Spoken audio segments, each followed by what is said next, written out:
Pahlawan adalah sebuah kata yang subjektif. Ketika ditanya definisinya, hampir setiap orang akan menjabarkan dengan narasi yang berbeda.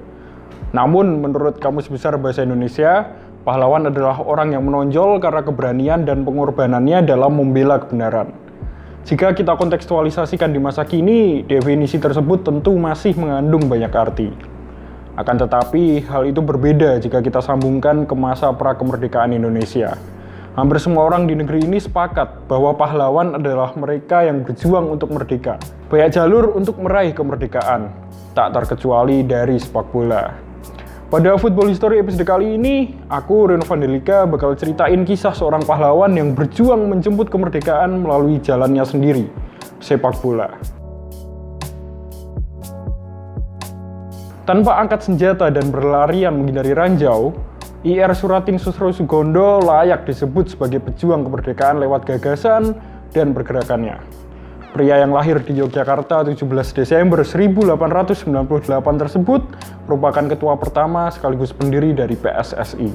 Tanggal 19 April 1930 bertempat di Yogyakarta, organisasi sepak bola terbesar yang dibentuk oleh pribumi di Indonesia didirikan dengan nama Persatuan Sepak Raga Seluruh Indonesia. Frasa sepak raga dipilih agar pihak Belanda tidak merasa tersaingi karena sebelumnya mereka telah memiliki organisasi sepak bola terlebih dahulu, yaitu Nederland Indische Voetbalbond atau NIVB. Berdirinya PSSI bukan sebuah kisah yang mudah. Justru, demi impian berjuang membentuk organisasi sepak bola, Soeratin harus mengorbankan kemapanan dirinya. Sebelum menjadi ketua pertama PSSI, Soeratin merupakan orang Indonesia pertama yang mampu menduduki posisi komisaris di perusahaan konstruksi asal Belanda, System and Lausade. Jabatan tinggi itu juga tidak lepas dari riwayat pendidikannya, yang merupakan lulusan sekolah teknik di Hecklenburg, Jerman. Terkait pengunduran diri dari perusahaan konstruksi tersebut, terdapat dua versi cerita. Versi pertama menyebutkan bahwa Soeratin mengundurkan diri terlebih dahulu dari System and Lausade, baru kemudian mengumpulkan massa untuk membentuk PSSI. Sedangkan versi kedua menyebutkan alasan pengunduran Soeratin karena sudah terlalu sibuk di PSSI.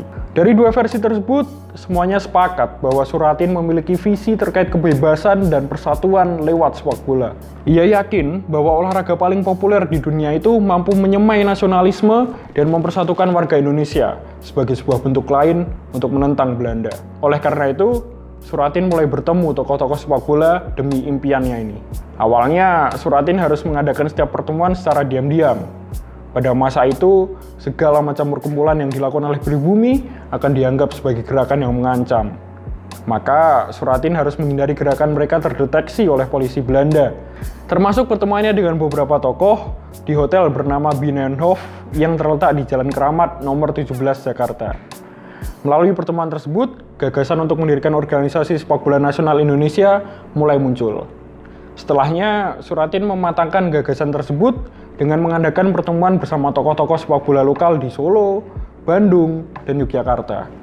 Selain tokoh sepak bola lokal, terdapat juga nama 3 tokoh pergerakan nasional, yaitu Daslam Hadiwasto, Amir Noto Pratomo, dan A. Hamid. Road trip Soeratin tersebut membuatnya berhasil mengumpulkan 7 perwakilan klub di Kongres pertama pada 14 April 1930.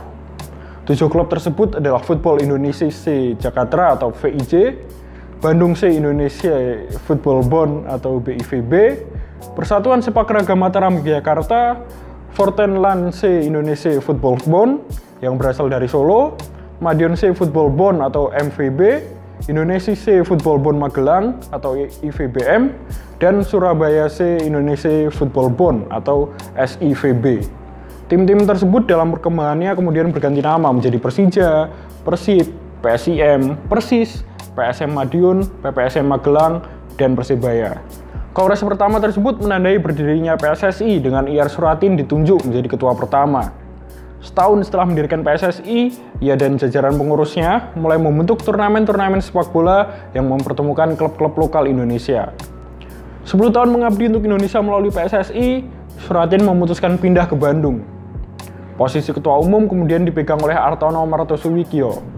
Di Bandung, kehidupan Soeratin berjalan sulit. Rumahnya sempat diobrak-abrik oleh tentara Belanda karena ia aktif dalam Tentara Keamanan Rakyat. Hal ini menunjukkan bahwa selepas menanggalkan jabatan sebagai Ketua Umum PSSI, jiwa patriotiknya tidak luntur. Setelah Indonesia merdeka, ia sempat diminta oleh Juanda untuk menjadi Ketua Jawatan Kereta Api pada 1949. Namun, penyakit yang mulai menyerang dirinya membuat masa baktinya tidak bertahan lama. Ironis, Ir Suratin meninggal pada 1 Desember 1959 dengan kondisi serba kekurangan. Bahkan, untuk sekadar menebus obat pun, ia tidak sanggup. Hal seperti ini tidak mungkin terjadi jika ia tidak mengundurkan diri dari komisaris di perusahaan konstruksi asal Belanda. Namun, panggilan jiwanya adalah mengabdi untuk tanah airnya sendiri. Ia tidak mau dicap sebagai pengkhianat bangsa. Meskipun belum diberi label pahlawan nasional, nama Suratin diabadikan untuk kompetisi pembinaan usia muda di Indonesia. Nah, menurut kalian, layakkah Suratin segera diberi gelar pahlawan nasional? Lantas, siapakah pahlawan-pahlawan sepak bola Indonesia menurut kalian? Coba tulis komen di bawah ya. Nah, kalau kalian mendapat pengetahuan baru dari video ini, klik tombol like, jangan lupa juga subscribe channel Garis Tengah Football, dan bagikan video ini ke teman-teman kalian. Sampai jumpa di episode selanjutnya. Dadah!